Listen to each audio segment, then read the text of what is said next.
नमस्कार। Sports can में आप सभी का बहुत बहुत स्वागत है। मैं हूं आनंद श्रीवास्तव। देश और दुनिया की तमाम खेल खबरों पर चर्चा के लिए हमारे साथ मौजूद हैं जाने माने खेल विशेषज्ञ जयदीप बासु जी। जयदीप जी, कार्यक्रम में आपका बहुत बहुत स्वागत है। Thank you so much. निशानेबाजी, क्रिकेट और हॉकी सहित फुटबॉल की भी खबर है, लेकिन सबसे पहले स्पोर्ट्स हेडलाइंस। आईएसएसएफ जूनियर विश्व निशानेबाजी चैंपियनशिप में ऐश्वर्य प्रताप सिंह और नाम्या कपूर ने इतिहास रचते हुए जीता स्वर्ण पदक। आईपीएल क्रिकेट में मुंबई इंडियंस ने राजस्थान रॉयल्स के साथ मैच में टॉस जीतकर गेंदबाजी का लिया निर्णय। बर्मिंघम 2022 कॉमनवेल्थ गेम्स में नहीं खेलेगी भारतीय हॉकी टीम। और सैफ फुटबॉल चैंपियनशिप में भारत और बांग्लादेश के बीच मुकाबला ड्रॉ।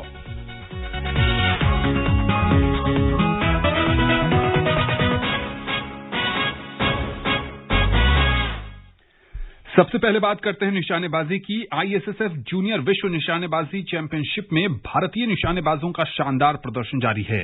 आज शूटिंग रेंज में भारतीय खिलाड़ियों ने कई कीर्तिमान अपने नाम किए। रिपोर्ट के साथ हैं नईम अख्तर।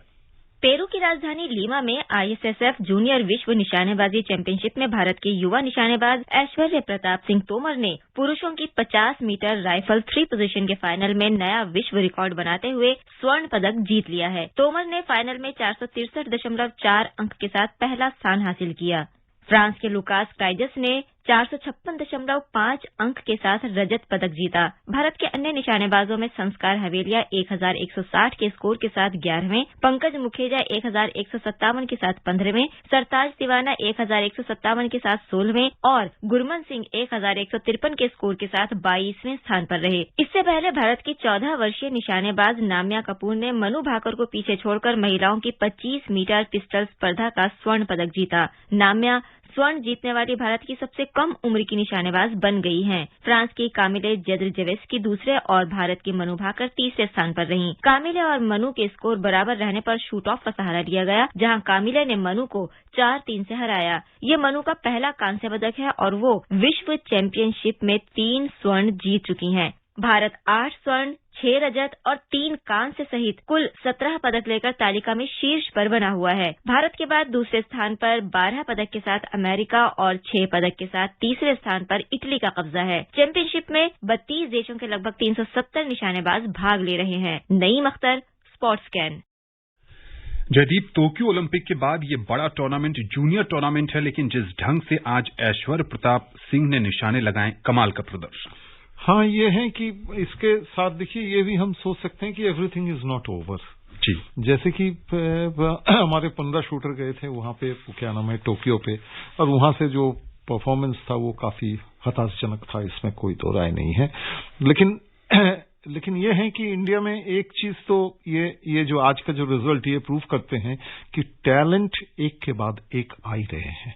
ऐसे टैलेंट आए हैं जो कि वर्ल्ड लेवल में जाके मनु भाकर जैसे एक्सपीरियंस शूटर को हरा चुके हैं।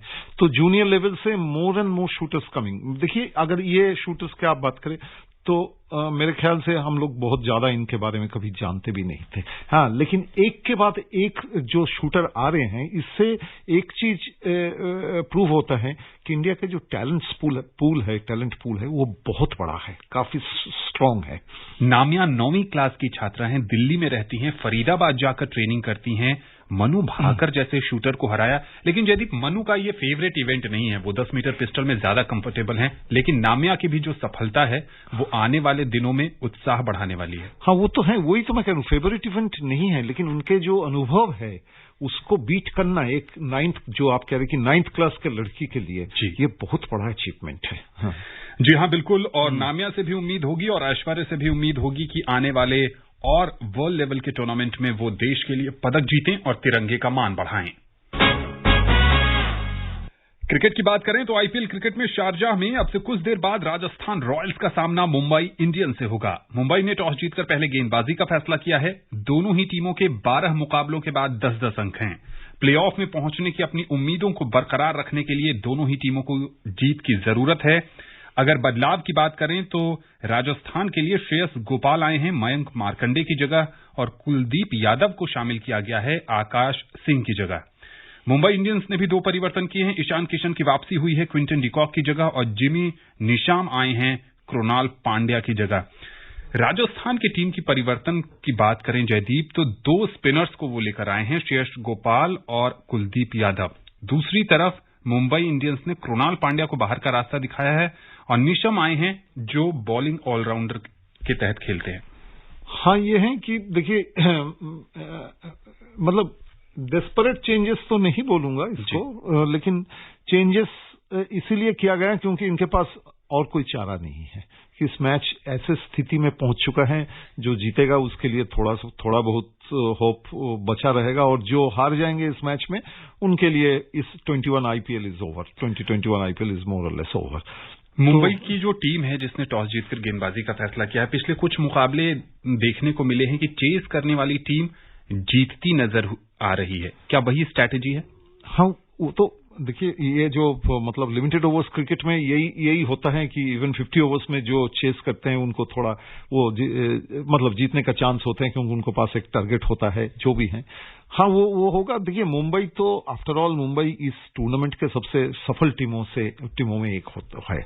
अगर वो टीम लास्ट 4 में नहीं जाता है तो उससे पता चलता, मतलब प्ले ऑफ में नहीं जाता है तो उससे पता चलता है कि कितना अनप्रिडिक्टेबल हो चुके हैं और बाकी टीम्स भी कितने स्ट्रांग हो चुके हैं। तो इस मैच में तो नजर यही रहेगा कि मुंबई 6 या 5 बार चैंपियन या 6 बार, आई डोंट रिमेंबर एग्जैक्टली, वो प्लेऑफ में जाता है या नहीं जाता। 5 बार की चैंपियन है मुंबई। जो मिडिल ऑर्डर है मुंबई का, सूर्य कुमार यादव बल्ले से सेकंड पार्ट में बढ़िया प्रदर्शन नहीं कर पा रहे हैं, ईशान किशन की फॉर्म भी नहीं चल पा रही है और जो लोअर मिडिल ऑर्डर है उनका हार्दिक पांड्या हैं, कृणाल पांड्या हैं, वो भी बल्ले से क्लिक नहीं कर पा रहे हैं। मुंबई की ये कमजोरी देखते हैं आप? हाँ, ये तो है, इसीलिए तो मैच जीत नहीं पा रहे हैं क्योंकि जो मतलब सूर्य कुमार यादव जो है वो he is a champion T20 batsman, इसमें कोई मतलब ये नहीं है। जब वो लास्ट ईयर जब इंडिया टीम में सिलेक्ट नहीं हुआ था उसी पे काफी लोग बोले थे कि क्यों नहीं सिलेक्ट हुआ, मतलब lot of people raise question about the selectors. तो लेकिन ये सीजन अब होता है, कई सीजन चलता है, कई सीजन में नहीं होता है, क्या कर सकते। कुछ ऐसी भी खबरें हैं जयदीप की 10 अक्टूबर को भारतीय cricket control board of India BCCI T20 world cup के लिए जो टीम का सिलेक्शन हुआ है उसमें कुछ बदलाव भी कर सकती है आईपीएल के फॉर्म को देखते हुए, और उसमें सूर्य कुमार यादव और ईशान किशन के नाम की चर्चा है। क्या लगता है आपको? राहुल चहर भी एक हैं। हाँ, अगर ऐसा है, ये मुझे मालूम नहीं है फ्रैंकली स्पीकिंग कि ऐसा भी कर सकते हैं। ऐसा है तो फिर तो now it is time he proved himself for the change. लेकिन मेरे ख्याल से ऐसा होना नहीं चाहिए क्योंकि इनका जो सिलेक्शन हुआ है कोई 2 मैच के ऊपर या 1 सीजन के ऊपर सिलेक्शन नहीं हुआ है। इनकी सिलेक्शन जो हुआ है कि पिछले 4-5 सीजन में इनके अच्छा प्रदर्शन रहे इसीलिए सिलेक्शन हुआ है। तो 1 सीजन या लास्ट 4-5 मैच में क्या हुआ इसी के ऊपर अगर उनके सिलेक्शन में कुछ परिवर्तन आता है तो पता नहीं वो कितना अच्छा होगा, मुझे मालूम नहीं। राजस्थान की अगर बात करें तो संजू सैमसन फॉर्म में है। पिछले मैच में हमने देखा कि शिवम दुबे ने शानदार अर्धशतक लगाया और यशस्वी जायसवाल ने भी top of the batting order में आकर उन्होंने जो 19 गेंद पर 50 रन बनाए उससे भी टीम का मनोबल बढ़ा होगा। हाँ, बना होगा, लेकिन सिलेक्शन जो चीज होते हैं ये मुश्किल ये हो गया कि इंडिया में भी टैलेंट बहुत हो चुके हैं और आपके टीम्स 15 या 16 या 14 आदमी के ही होते हैं, तो ये ऑलवेज आप एकोमोडेट नहीं कर सकते हैं। दूसरा, आपका ऑपोजिशन देखना पड़ता, आपका मतलब क्या स्टेट ऑफ पिचेस जो है वो देखना पड़ता, कैप्टन का कुछ उसमें मतलब कुछ होता है, captain also favours some, not in the bad sense, लेकिन उनका कोई अपना प्लानिंग होते हैं। तो सब मिला के जो टीम बनता है उसी से ही चलना पड़ेगा। दुबई में कल रात दिल्ली कैपिटल्स ने चेन्नई सुपर किंग्स को 3 विकेट से हरा दिया। पहले बल्लेबाजी करते हुए चेन्नई ने अंबाती रायडू के 43 गेंदों पर नाबाद 55 रन की बदौलत निर्धारित 20 ओवर में 5 विकेट पर 136 रन बनाए। दिल्ली की ओर से अक्षर पटेल ने 2 विकेट लिए। जवाब में दिल्ली ने 20वें ओवर में 7 विकेट पर 137 रन बनाकर जीत दर्ज की। शिखर धवन ने 39 और सिमरन हेटमायर ने नाबाद 28 रन बनाए। चेन्नई की ओर से रविंद्र जडेजा और शार्दुल ठाकुर ने 2-2 विकेट लिए।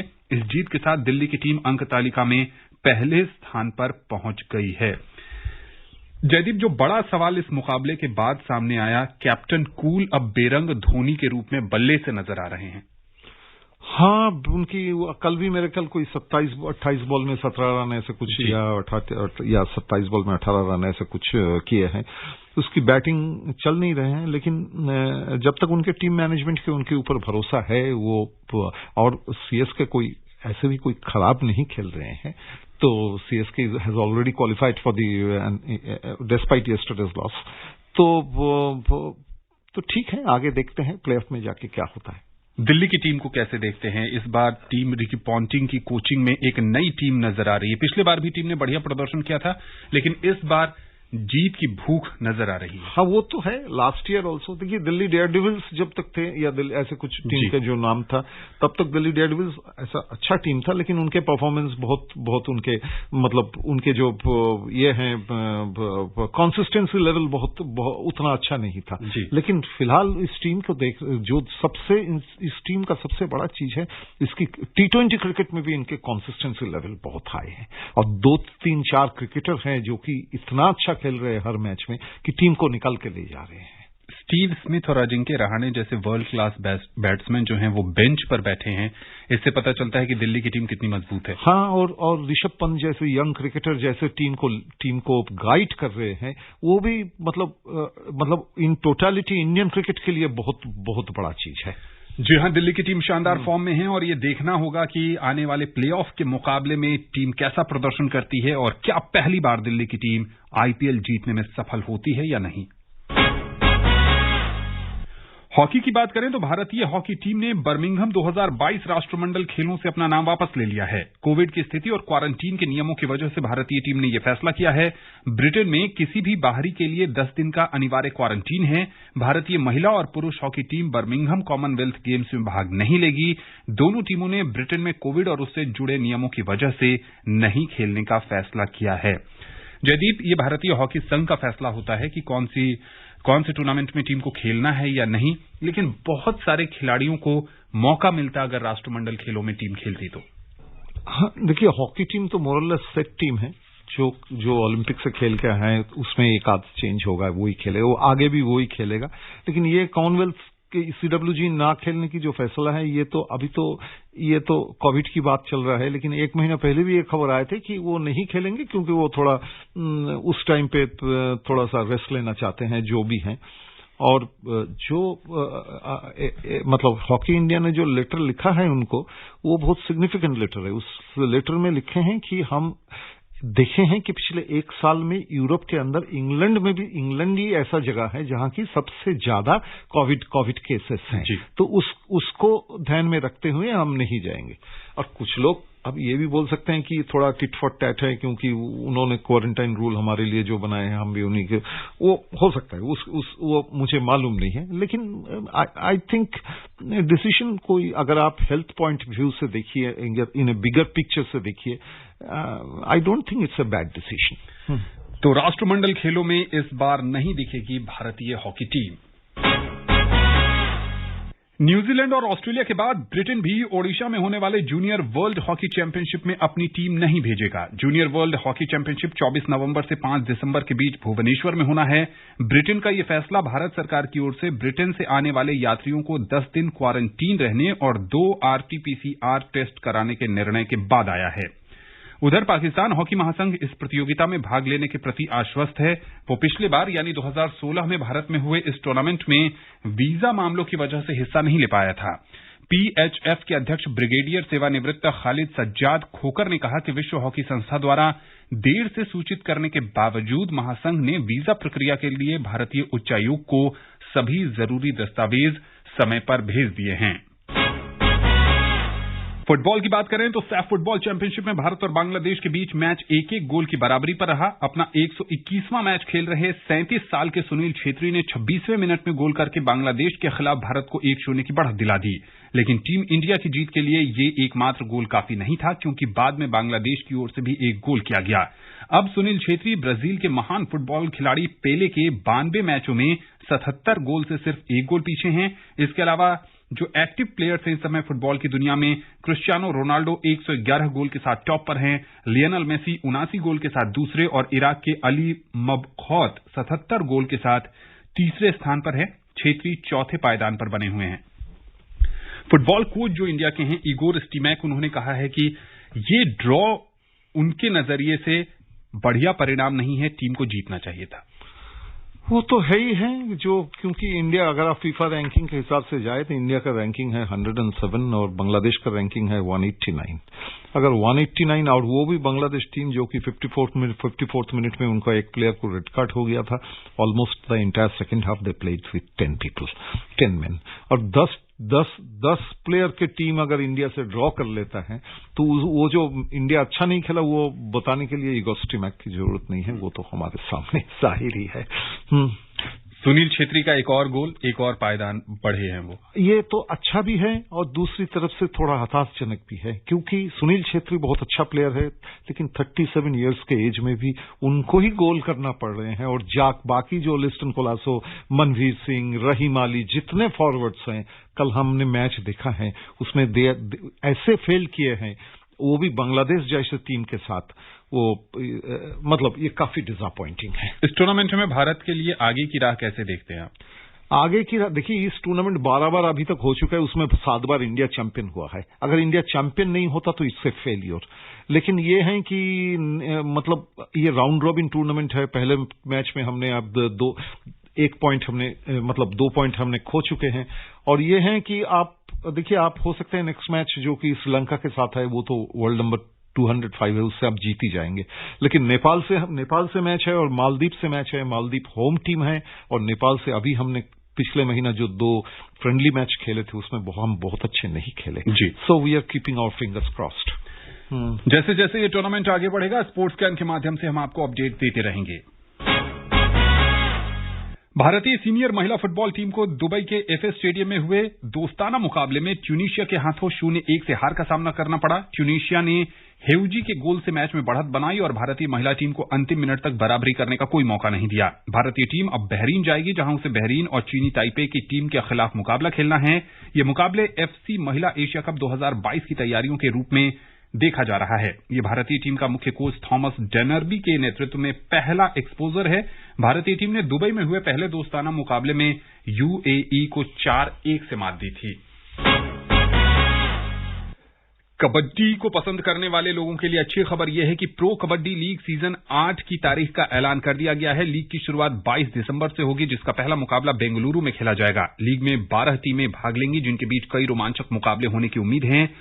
प्रो कबड्डी लीग 2021 की खास बात यह है कि मैच के दौरान दर्शकों को मैदान पर जाने की अनुमति नहीं दी जाएगी। इस लीग का आयोजन 2 साल के बाद हो रहा है। कोविड-19 की वैश्विक महामारी के चलते 2020 में इस लीग का आयोजन नहीं किया गया था, तो कबड्डी के मुकाबले शुरू हो रहे हैं। उधर मुकाबला जो है वो राजस्थान और मुंबई का भी शुरू हो चुका है। जयदीप, 1 ओवर की समाप्ति के बाद 6 रन बना चुकी है राजस्थान की टीम। जब आप करो या मरो के मुकाबले में उतरते हैं और जब आप पहले बल्लेबाजी करते हैं तो टीम की क्या स्ट्रैटेजी होती है? कितना टारगेट देख रहे होंगे शारजाह की पिच पर राजस्थान? ये तो अभी स्टेट ऑफ द पिच क्या है वो बोलना बहुत मुश्किल है, लेकिन ये जो T20 क्रिकेट ऐसी जगह पे पहुंच गया है जहां की 250 रन भी कम साबित होता है। तो मतलब ये होता है कि अगर आप कभी कभी तो ये भी देखा जाता है कि 200 रन बना के भी लोग टीम हार जाते हैं। जी, पिछला मुकाबला जो राजस्थान का था वो बहुत हाई स्कोरिंग था। ऋतुराज गायकवाड़ ने चेन्नई के लिए शतक बनाया था और उसके बाद भी चेन्नई की टीम हार गई थी। दबाव किस पर देखते हैं, मुंबई पर या राजस्थान पर? मेरे ख्याल से ज्यादा दबाव तो मुंबई पर होगा, क्योंकि Mumbai is the most successful team in the tournament. अगर वो प्लेऑफ में नहीं जाता है ये बहुत बड़ा अपसेट होगा मुंबई। रोहित शर्मा की फॉर्म भी उन्हें परेशान कर रही है। फिलहाल तो कर ही रहे हैं, but I think that is only temporary. I hope it is only temporary, क्योंकि वो हमारे मतलब पूरा इंडिया के सबसे बड़ा बैट्समैन है।